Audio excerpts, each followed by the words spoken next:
Picture this. You're staring at a faded, handwritten census record from 1890. The ink is smudged, the handwriting looks like chicken scratch, and you're pretty sure that blob could be either Johnson or Jameson. And it matters because this might be your missing great-great-grandfather. You've been squinting at this thing for 20 minutes. Your eyes are watering, and you're about to give up when suddenly you remember something. You've got 4 digital research assistants sitting right there on your computer, each with their own special talent for solving exactly this kind of problem. By the end of today's episode, you'll know exactly which AI assistant to call on for any genealogy challenge you face. And I'm going to give you the exact prompts I use every single day. Plus, I'll walk you through a complete brick wall breakthrough that happened just last week using all 4 tools together. Welcome back to Ancestors and Algorithms, where family history meets artificial intelligence. I'm your host, Brian, and if you're just joining us, we're the podcast that teaches you practical, safe ways to integrate AI tools into your genealogy research. That's exactly what today is about. We're meeting your complete research team, what I like to call the Four Horsemen of Genealogy AI. These are the 4 AI tools that have completely transformed how I approach brick walls.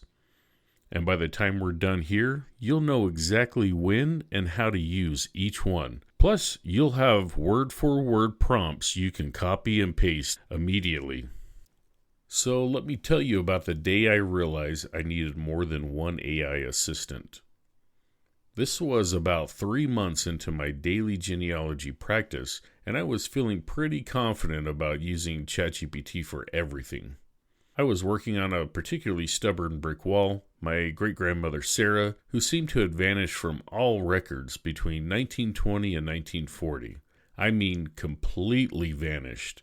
She was there in the 1920 census, living in Chicago with her husband and 3 kids. Then, nothing. No 1930 census record, no death certificate, no divorce papers, no remarriage records. It was like she just evaporated.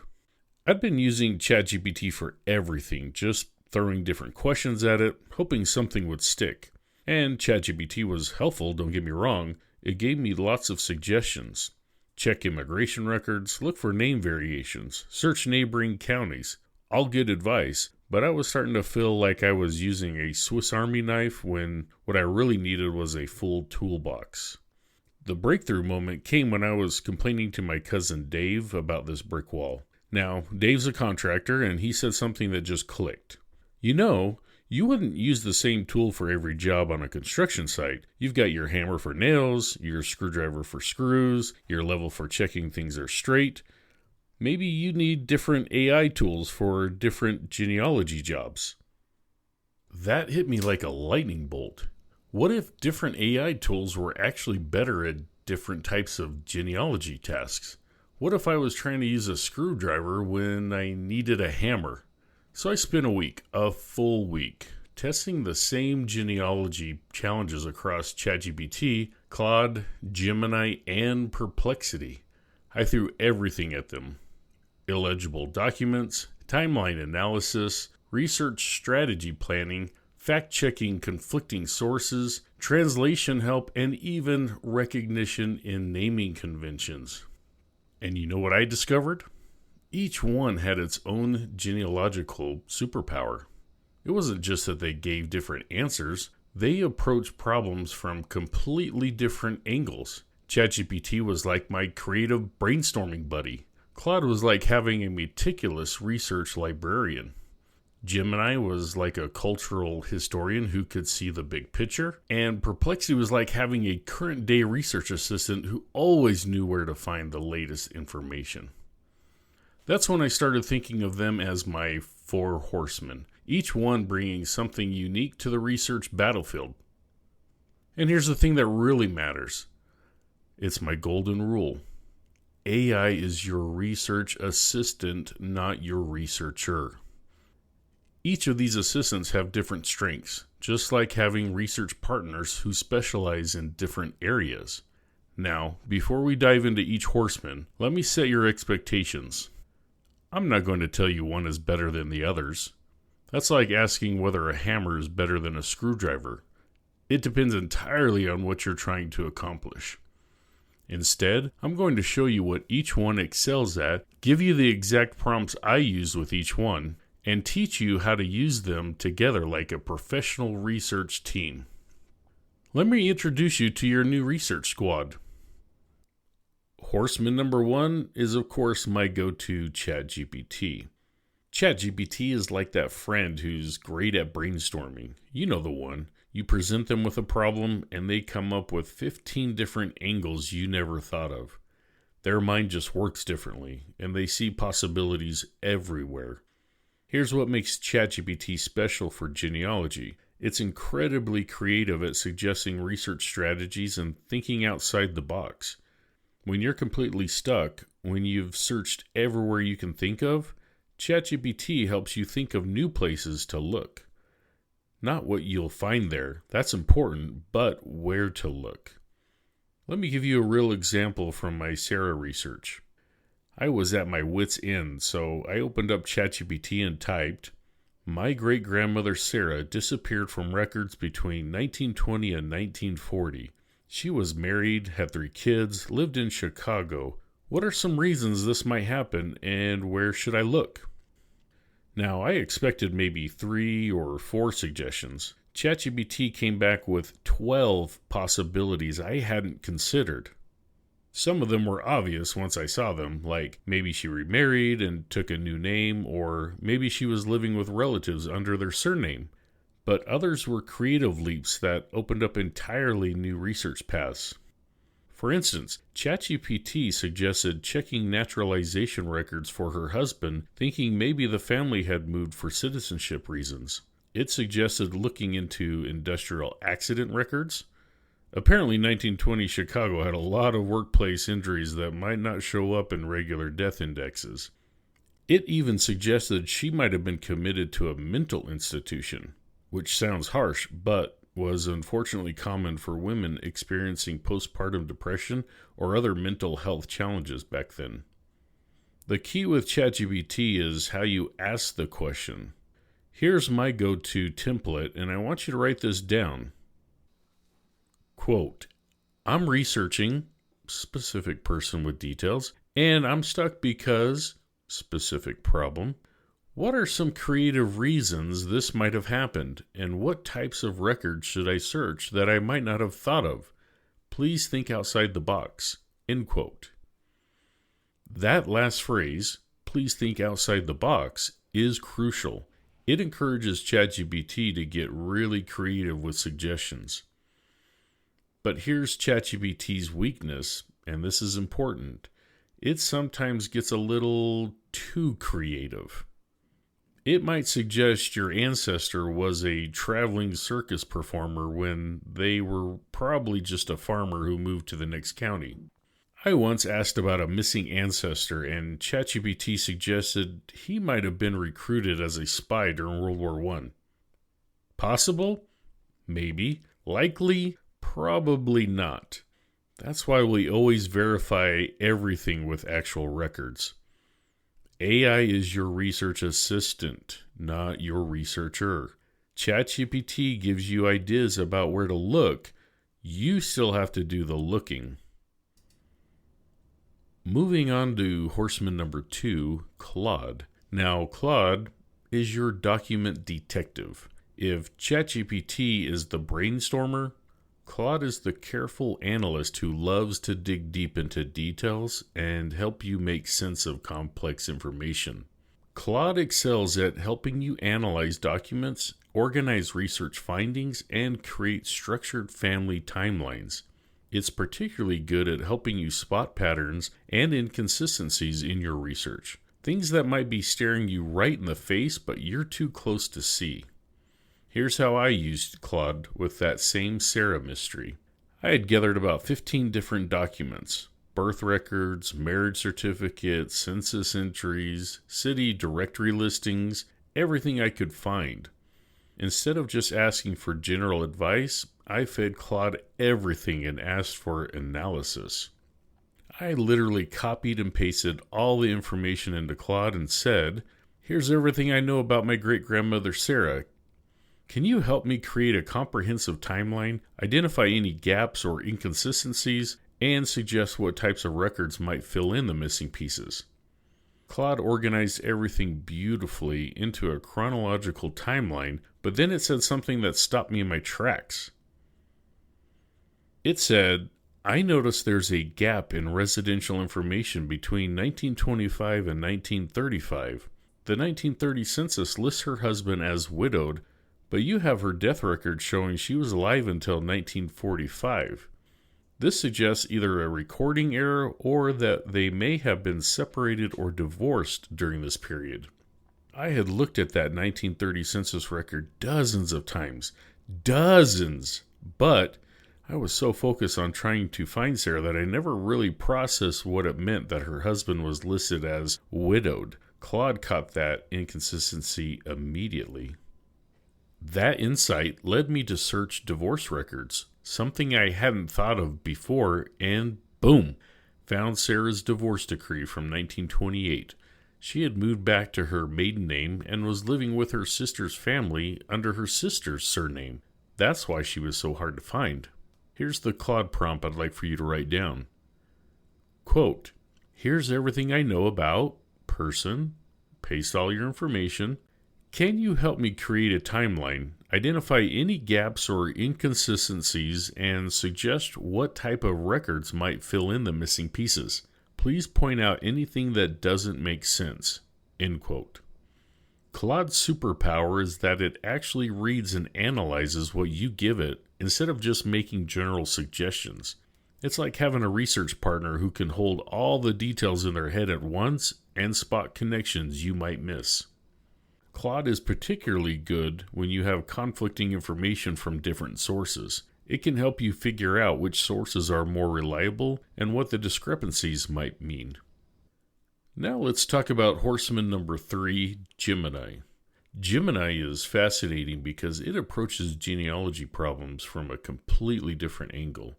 If ChatGPT is creative and Claude is analytical, Gemini is the pattern finder. It's particularly good at handling complex family relationships, geographical research, and cultural context. Gemini seems to excel at understanding the bigger picture, like migration patterns, naming traditions, community connections, and historical context. It's also surprisingly good at helping with foreign language documents and understanding cultural practices that might affect your research. Here's where Gemini really shined for me. I was working with a German immigrant family, the Zangers, trying to understand their migration pattern from Germany to Wisconsin. I had their ship manifest, some letters written in German, immigration documents, and a bunch of Wisconsin census data, but I couldn't figure out why they chose Wisconsin specifically, or where exactly in Germany they had come from. I gathered everything and asked Gemini, "I'm researching the Zanger family's immigration from Germany to Wisconsin in the 1880s. Here's what I know." Pasted all the information. "Can you help me understand the broader historical and cultural context? What was happening in Germany that might have prompted immigration, and why Wisconsin specifically? Also, can you help me understand any patterns in German naming conventions that might help my research?" Gemini's response was incredible.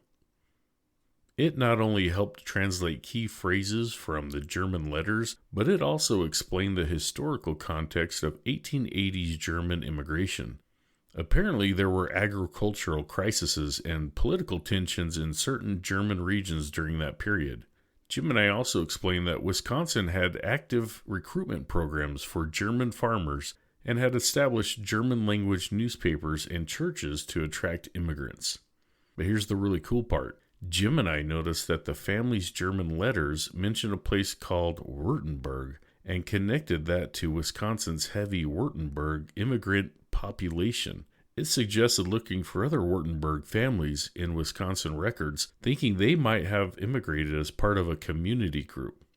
That led me to discover that the Zangers had actually traveled with 3 other families from the same German region, and those families had settled in the same Wisconsin county. Once I knew that, I was able to use the other families' records to fill in gaps in the Zanger family timeline. Here's the Gemini prompt I'd like for you to write down. Quote, I'm researching specific situation and need help understanding the broader historical and cultural context. Here's what I know. Your information. Can you help me understand patterns and connections I might be missing? What cultural or historical factors should I consider? End quote. Gemini is particularly valuable when you need to understand the why behind your ancestor decisions, not just the what. Why did they move where they moved? Why did they name their children certain names? Why did they choose certain occupations? And finally, we have horseman number 4, Perplexity. And this one might be the most immediately useful for genealogy. Perplexity is like having a research librarian who can access current information and actually cite their sources. What makes Perplexity special is that it can search the internet in real time and provide you with current information about repositories, record availability, and research resources. While the other 3 AI tools work with their training data, Perplexity can tell you what's available right now, today, and how to access it. This is incredibly valuable because the genealogy world changes constantly. New records get digitized, archives update their policies, historical societies change their hours, websites go online or offline. Perplexity keeps you current with all of that. For example, I was trying to find military records for my great-grandfather who served in World War I. I knew he was in the 23rd Infantry Regiment, but I had no idea what records might still exist or how to access them. I asked Perplexity, what military records are available for someone who served in the 23rd Infantry Regiment during World War I, and how do I access them in 2025? Perplexity came back with incredibly specific current information. It told me about National Archives holdings, recent digitization projects I didn't know about, how to submit research requests online, current processing times, and even linked me to recent blog posts about accessing World War I records. It gave me current, actionable information with sources I could verify. But here's what really impressed me. It also told me that the 23rd Infantry Regiment's records had recently been digitized and were now available through a partnership between the National Archives and Ancestry.com. That was information from just a few months ago that I never would have found through traditional searching. Here's the Perplexity prompt I'd like for you to write down. Quote, I need current information about specific records or resources, what's available, where can I access it, and what's the current process for specific research task. Please include recent updates or changes. End quote. Perplexity is also excellent for finding current contact information for historical societies, verifying that genealogy websites are still active, and discovering new resources that might have launched recently. Now here comes the magic. You don't have to choose just one. I use all 4 in sequence, like calling in different specialists for the same case. Think of it like assembling a research team where each expert brings something different to the table. Here's my typical workflow when I hit a brick wall, and I want you to try this exact process. Step number 1, start with ChatGPT for a creative brainstorming prompt. Quote, what are all the possible explanations for this situation? Think outside the box. End quote. Step 2, move to Claude for detailed analysis prompt. Quote, here's what I know and what ChatGPT suggested. Help me organize this and spot patterns or inconsistencies. End quote. Step 3, use Gemini for historical and cultural context prompt. Quote, help me understand the historical and cultural background that might explain these patterns. End quote. Step 4, finish with Perplexity for current resources prompt. Quote, based on these theories, what specific records should I search for and where can I find them today? End quote. Each AI brings something different to the table, and together they're incredibly powerful. It's like having a research team meeting where each person contributes their expertise. But remember our golden rule, and I'm going to say this again because it's so important. AI is your research assistant, not your researcher. They help you think of where to look and how to approach problems, but you still need to verify everything with actual historical records. They point you in the right direction, you still have to walk the path. Now, here's your homework for this week, and I'm really excited to see what you discover. Pick one brick wall you're currently stuck on. Doesn't matter how big or small. Doesn't matter if you've been working on it for 3 days or 3 years. I want you to run it through all 4 horsemen using the prompt templates I gave you today. And don't worry about getting the prompts perfect. Just try them and see what happens. Then I want you to share your experience with our community. Send me an email at ancestorsandai@gmail.com. ancestorsandai@gmail.com. Tell me, which AI gave you the most surprising suggestion? Did any of them point you in a direction you hadn't considered? Which one felt most natural for your research style? What was the most creative idea you got? One thing I'm hearing consistently is that people are surprised by how different each AI's approach is. They're not just giving you the same answers in different words. They're genuinely bringing different perspectives to your research challenges. It's like having 4 different genealogists look at your problem, each with their own specialty and way of thinking. Remember, there's no wrong way to do this. We're all experimenting together, learning what works best for your different types of genealogy problems. Some of you might find that Claude's analytical approach clicks with how your brain works. Others might love ChatGPT's creative brainstorming. That's perfect. Use what works for you. But here's what I really want you to remember. AI is your research assistant, not your researcher. And now you have 4 different assistants, each with their own special talents. You're not replacing traditional genealogy research. You're supercharging it.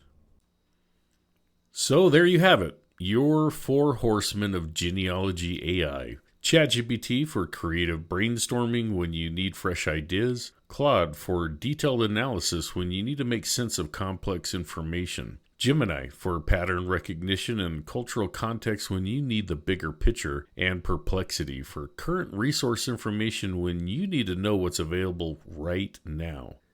Next week, we're diving deeper into something that trips up a lot of people when they first start using AI for genealogy: prompting. We're calling it the Prompt Whisperer, getting AI to speak genealogist. I'm going to teach you the exact anatomy of a power prompt that gets results every time, something I call the context loading technique that makes AI understand your specific research situation, and my secret weapon, the verification sandwich method, that helps you avoid AI hallucinations and errors. Be sure to check out the show notes for today's episode, including all those prompt templates typed out for easy copy and paste. And if you're getting value from the show, the best way to help other genealogists discover it is to leave a quick rating and review wherever you listen to podcasts. Every review helps us reach more family historians who could benefit from these techniques. Until next week, remember, AI is your research assistant, not your researcher. And now you've got 4 of the best research assistants in the business ready to help you crack any brick wall. Keep digging, keep discovering, and keep bringing your ancestors back to life.